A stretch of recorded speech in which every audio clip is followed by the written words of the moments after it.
Hi, my name is Jimmy Descant, and I'm a severe reconstructivist of Western futurism.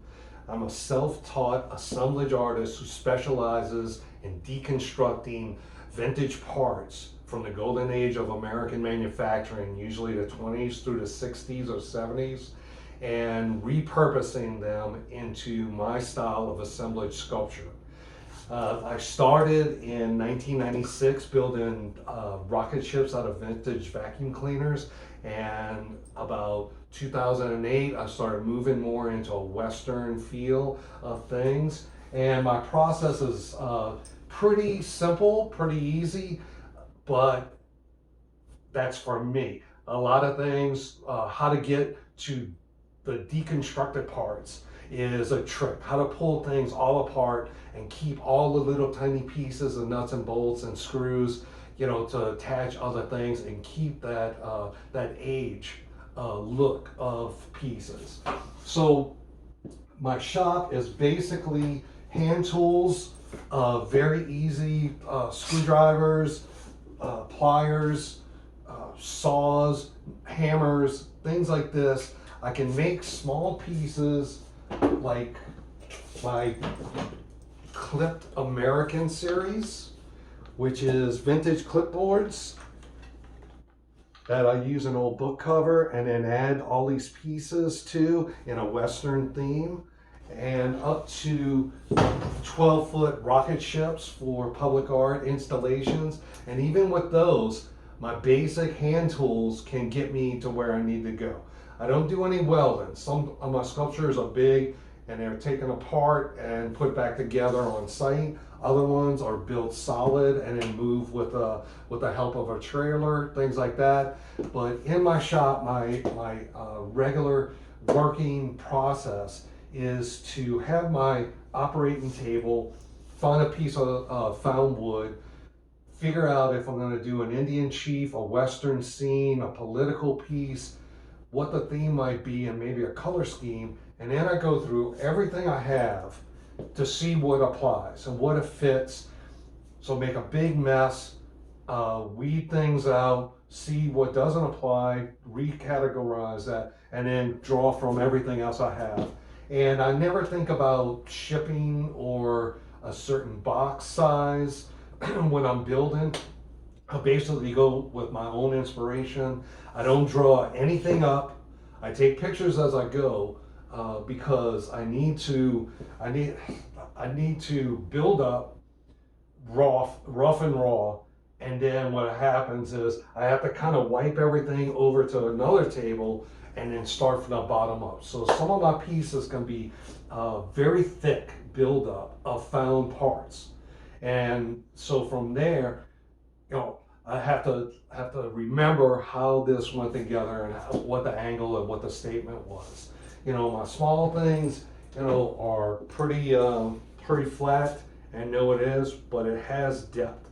So I go in between being 2D and 3D. My larger pieces can be very intense. This piece right here, Hermosa Buena Suerte, the beautiful good luck. This was a live art performance that I did at Sculpture Resource Center on Stone back in January of 2020, pre-plague. And what I did was I brought the board and I brought all this raw material and I built this piece in an hour on stage in front of people. And just kind of had an idea, the shape of Arizona and the shape of Mexico. So the shape of Arizona commenting on the shape of Arizona and building up how this goes. And then I'm running screws through the whole thing. And then at the end, you can see here where I take an angle grinder and cut off all the screws. So it creates kind of a painting on the back too, a burned painting of things, and then clean it up. But that's a one of a kind, one night build, boom, done. So that's one of my process. But here in the shop, I take a little bit more time, go through things. I use my drill a lot. I use a lot of screwdrivers because I use a lot of old vintage screws. I try not to buy as much as I can new. I try to find things at yard sales and garage sales and thrift stores, old hardware and baby food jars, things like that. So I have some fun with that. I use an angle grinder for cutting things off, and always use face protection, eye protection, gloves sometimes. But my process is pretty easy and for me. But I see it in the parts that I'm using, what their potential is. So I don't create any of the parts I use. My magic is all in how it fits together. So I have a small drill press and a grinding bench outside. I have a small junkyard. Might look like a lot, but it's very well organized and it's not that much. So I can go through this and make a lot of pieces of art. Then I can go collecting again and restock, because there's always a flea market, there's always a thrift store, there's always somebody dropping something off on my porch and stuff. So the process of putting things together, holding them down, making sure it's solid, everything else is my own. I also do workshops for kids and adults where I teach them my little simple process as well. For Burning Man 2016, I literally brought a ton of raw parts, hardware, and blanks of wood, and taught people in the wild how to screw things in, how to use a wire to go through a piece of wood and hold on to it. And in 4 days, people made 400 pieces that they took home, or they burned, or they gave to people, and instilled in them that confidence that they can do it. They can look at some junk in a junk drawer or out in the trash, take it apart and make it what they want to. And I had some really good success on things like that. So my process of putting things together, when I first started building rocket ships out of vacuum cleaners, I didn't have that confidence. I would put something on it and I said, well, it needs to go here. And well, no, it needs to come off, and then fill those holes, and then it comes here. Or I want some fire in the back, and then I blew out the fuses in the whole house, and that didn't work out right. So it was a learning curve, because I have no art school knowledge. I was an auto mechanic. I worked as a roadie and guitar tech, so I knew some mechanics about things, but finding out how to make it into art, into a flow, into a statement, a cohesive message was a process for me. So going from rocket ships to Western themed art, the rocket ships always seem to have lights and tricks and sounds, but as I progressed and I got more to be more of an artist, there was more statement to be made and less flash for things, and it's worked out well.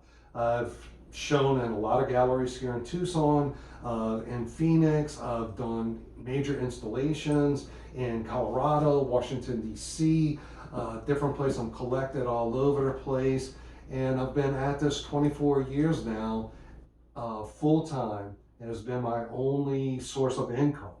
So my process is simple. I don't keep many secrets. I let people know to help them out, to help other artists, and try to make the world a better place and try to save as much from the landfill as possible. That's one of my things. So I would have a bucket next to my drill press, and whenever I broke something, burned out a drill bit, I'd throw it in there, and then I would do this other technique where I'd use a tray and lay out what I would call metal paintings, and lay things out and then pour resin over them. So I wouldn't have to drill anything.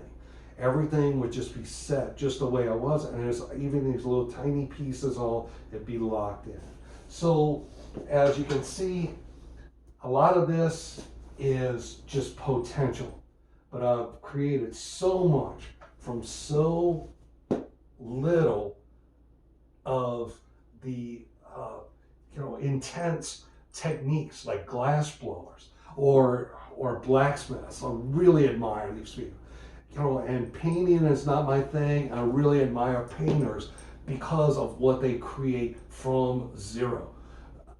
Me, I already have beautiful pieces made by anonymous draftsmen and drafts lady and production people in American factories over years, over decades, over the last century.